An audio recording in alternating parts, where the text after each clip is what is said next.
Removal video part 3 of the heater core.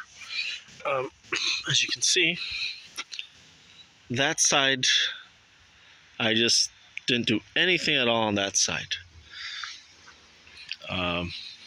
So this whole panel here, it'll fold enough that you can get the heater core out that without having to remove any more stuff. I did remove the 4 or 6 screws from that radio, but that was unnecessary. Turns out that wasn't necessary. So but if you do leave the panel in, it will be a bit difficult if you want to drill out any holes on here, because there's not enough space to get a drill in here unless you've got an angle drill or a really small drill. But even so, it is more difficult.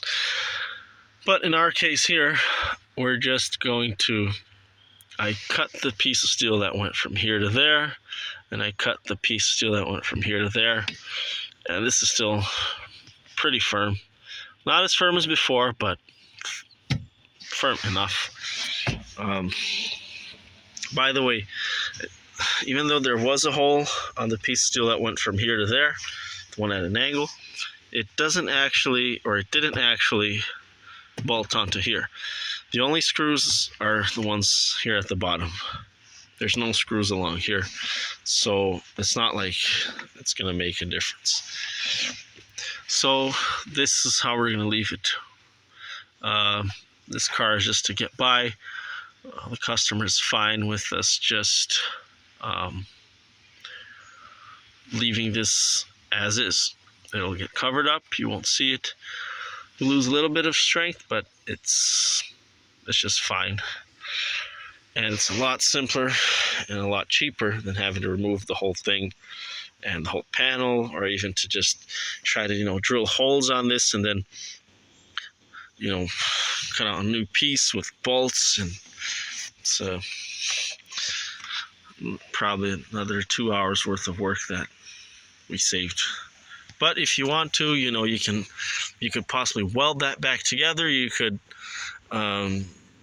rivet that. You could use bolts. You could do a whole bunch of stuff. But what I'd like to show you guys now is what I found in the heater core. So the heater core just slides out. Although you do have to kind of shake it out, like wiggle it out. It's not like it slides out like a CD. It does drag on the fins. But I said this before, but I'll say it here again.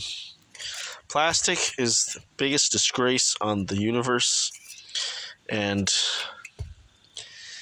all problems are linked to either rust or plastic. 99.99% of cases, it's one of those problems. You'll never get a problem with a decent size piece of stainless steel or cast iron. Never. Those things are indestructible.